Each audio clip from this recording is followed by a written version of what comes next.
L'eau n'est pas seulement nécessaire à la vie, mais physiquement, l'eau représente la vie. Aucun organisme ou micro-organisme, naturel ou animal, ne peut vivre sans eau. L'eau est un élément crucial à la vie. Et nous savons que rien de ce qui a été créé sur la terre n'a été créé sans la parole de Dieu. Donc toute la création témoigne de la volonté de Dieu, témoigne de la parole de Dieu. Donc chaque attribut de la création témoigne d'un des aspects de la volonté de Dieu dans la vie de l'homme. Donc si l'eau est un élément aussi crucial et représente la vie elle-même, alors spirituellement, il est important de chercher à comprendre qu'est-ce que symbolise l'eau dans le monde spirituel pour le salut, non pas de ce corps périssable, mais pour le salut de l'âme de tout être humain. Je suis l'apôtre Pascal Vicky, disciple du prophète Kakou Philippe, le seul vrai prophète envoyé par le Seigneur Jésus-Christ pour le salut de cette génération. Et aujourd'hui, nous allons traiter de ce sujet-là.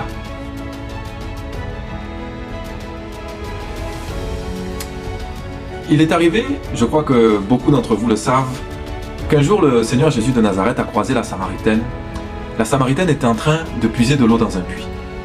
Et le Seigneur Jésus pouvait lui dire, dans Jean 4, versets 13 à 14, il lui disait « Quiconque boit de cette eau-ci aura de nouveau soif, mais celui qui boira de l'eau que je lui donnerai moi, celui-là n'aura plus jamais soif, mais de l'eau que je lui donnerai sera en lui une fontaine d'eau jaillissante en vie éternelle. » De quelle eau s'agissait-il? Il s'agissait bien évidemment de l'eau de la parole. Et cette eau de la parole, donnée par le Seigneur Jésus-Christ lui-même, non seulement pour rassasier, pour désaltérer les élus, mais je peux dire que même les élus peuvent même s'y baigner dans cette eau claire, pure, translucide et limpide. Et même le Seigneur Jésus-Christ pouvait faire allusion aux enfants de Dieu comme à des poissons qui se baignent dans cette eau translucide. Lisons cela. Matthieu 13 au verset 47 à 48. Encore le royaume des cieux est semblable à une seine jetée dans la mer et rassemblant des poissons de toutes sortes. Et quand elle fut pleine, ils la tirèrent sur le rivage, et s'asseyant, ils mirent ensemble les bons dans des vaisseaux et jetèrent dehors les mauvais.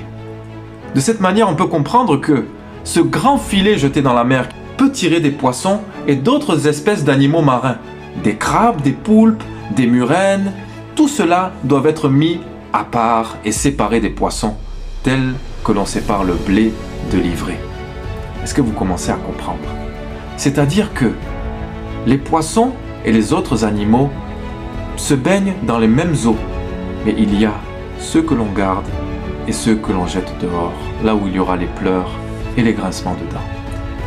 Allons plus loin dans les Écritures pour savoir, pour essayer d'identifier quels sont ces animaux, quelles sont ces espèces d'animaux qui se baignent dans l'eau et qui doivent être mis dehors selon la volonté du Seigneur. Jetons nos regards dans le livre d'Apocalypse, au chapitre 16, au verset 13. Il est dit dans ce chapitre qu'à la fin des temps, il y aura 3 esprits immondes comme des grenouilles qui viendront séduire la terre habitée tout entière.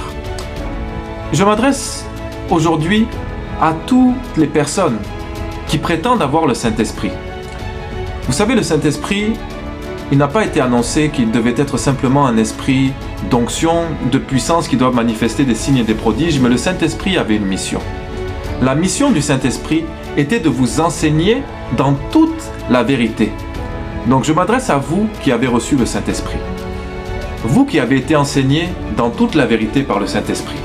Quelle est l'interprétation, quelle est la révélation que vous avez reçue de la part du Saint-Esprit concernant ces 3 esprits immondes comme des grenouilles qui doivent séduire la terre à la fin des temps? Vous avez votre compréhension? Laissez-moi dans cette vidéo vous donner la compréhension, la révélation que le Seigneur Jésus-Christ a donnée à son prophète, le prophète Kakou Philippe en cette génération concernant ces 3 esprits immondes comme des grenouilles. Si vous êtes prêts, nous allons commencer. Apocalypse chapitre 16 au verset 13. Et je vis sortir de la bouche du dragon, et de la bouche de la bête, et de la bouche du faux prophète, 3 esprits immondes, comme des grenouilles. Car ce sont des esprits de démons, faisant des miracles, et qui s'en vont vers les rois de la terre habitée tout entière pour les assembler, pour le combat de ce grand jour de Dieu, le Tout-Puissant. Pourquoi des grenouilles? Et quels sont ces esprits? C'est de ça que nous allons parler aujourd'hui. Et la seule manière avec laquelle nous pourrions Comprendre ces Écritures, c'est par la révélation. Il est impossible d'interpréter la parole de Dieu. Dieu est son propre interprète et la manière avec laquelle Dieu manifeste l'interprétation de sa parole a toujours été au travers des prophètes. Tel qu'il est écrit dans Amos 3, le verset 7, que le Seigneur l'Éternel ne fera rien sans qu'il ne révèle ses secrets à ses serviteurs, les prophètes. Maintenant, voici la révélation de Dieu au travers du prophète messager vivant de cette génération, le prophète Kakou-Philippe, sur ces 3 esprits de grenouille. Premièrement, quelles sont les caractéristiques qui différencient les poissons des grenouilles? Nous avons vu un peu plus tôt dans la vidéo que les poissons aiment se baigner dans les eaux claires et limpides, les eaux ruisselantes, les eaux renouvelées, les eaux qui progressent d'un endroit à un autre. Et c'est ce renouvellement, cette vie qui se trouve dans cette eau, qui permet à cette eau de se maintenir dans cet état de pureté, cet état de transparence. Et c'est dans cette eau que les poissons aiment se baigner.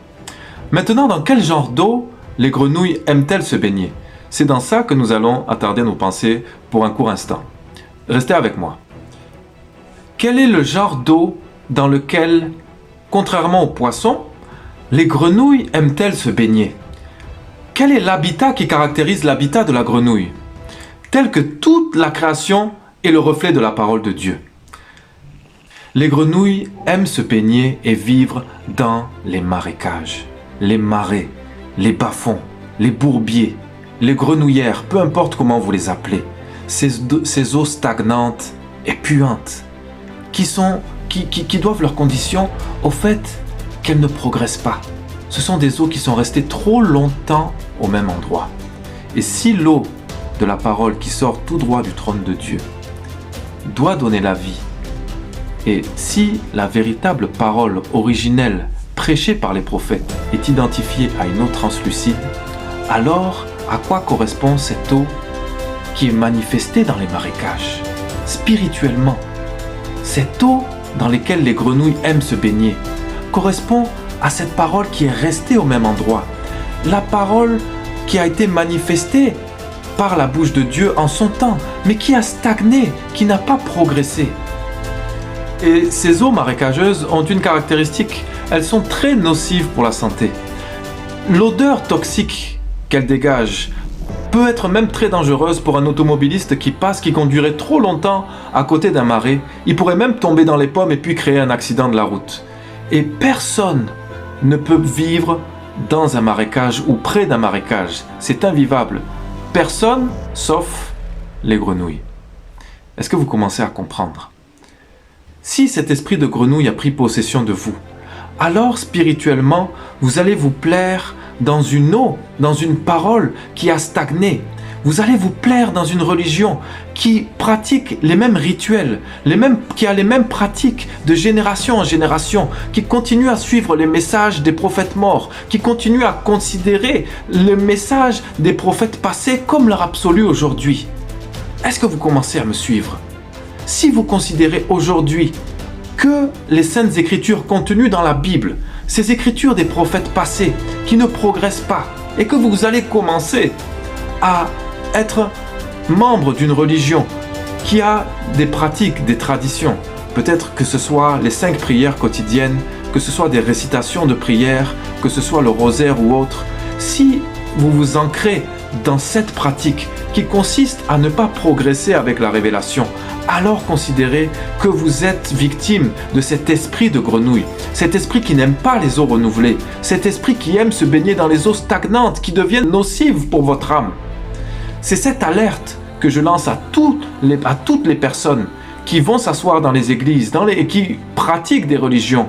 Faites attention à votre vie spirituelle et comprenez même que cette notion de temps, c'est cette notion de temps qui va altérer cette eau, qui passe d'une eau claire, pure et limpide et qui va commencer à voir naître de la moisissure, qui va commencer à voir naître ces odeurs nauséabondes, de ces eaux rouges, stagnantes et puantes. Et cette notion de temps est omniprésente pour ce qui s'agit de l'histoire du salut. Et il est important de comprendre le jour et son message pour un enfant de Dieu.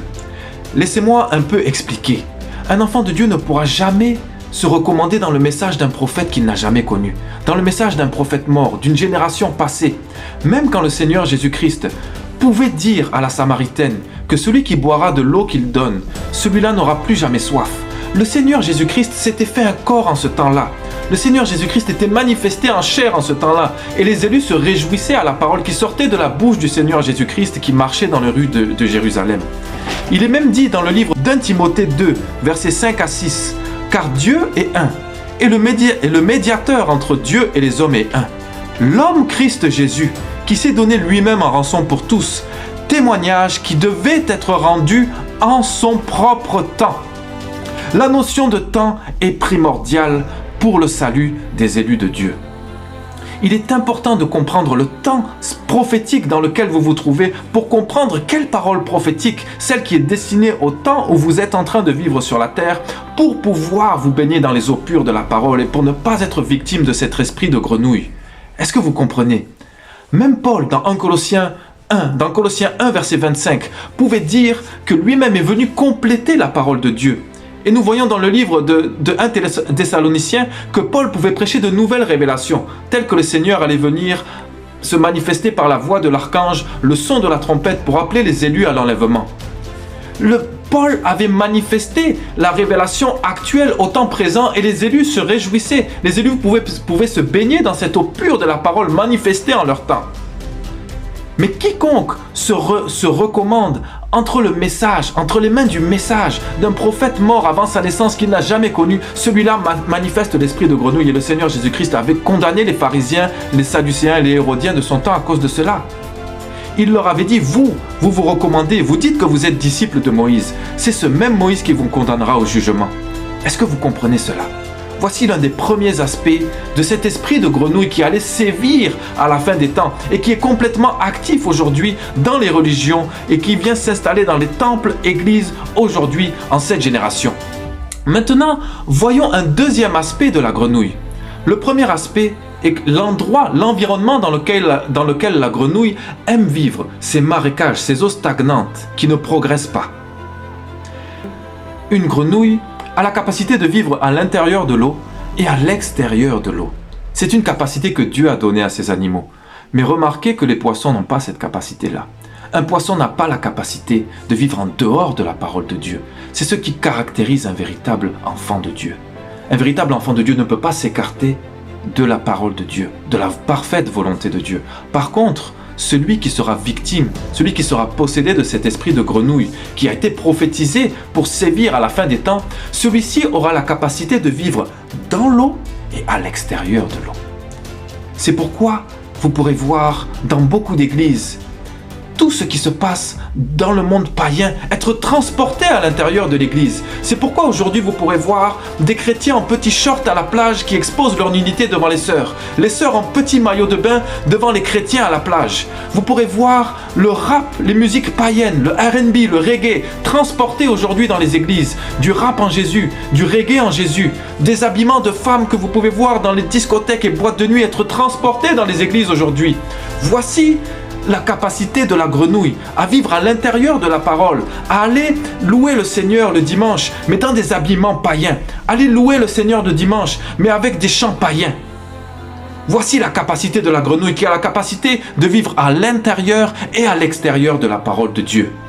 Continuons maintenant avec l'un des troisièmes attributs de la grenouille.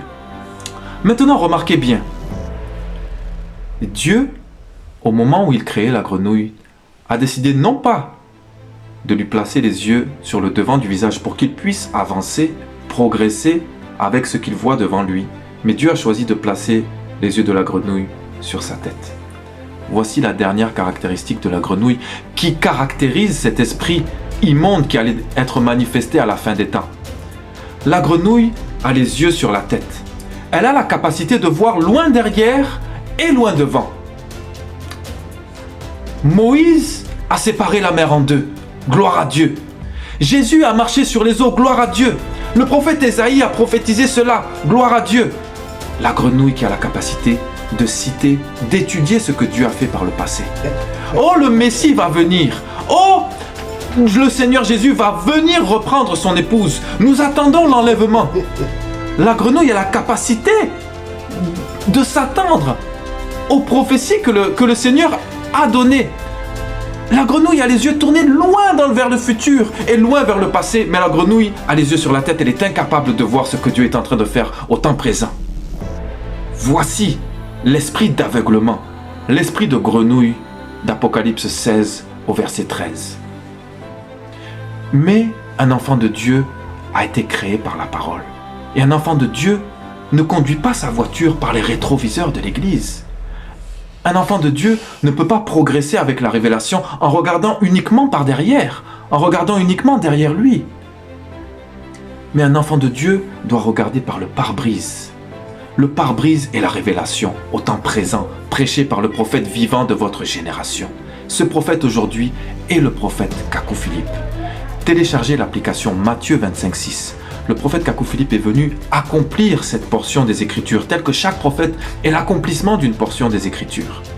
Téléchargez cette application gratuite, Matthieu 25,6, pour avoir plus de détails, pour avoir l'intégralité du message du prophète Kakou Philippe, dont je viens de vous donner un extrait ce matin.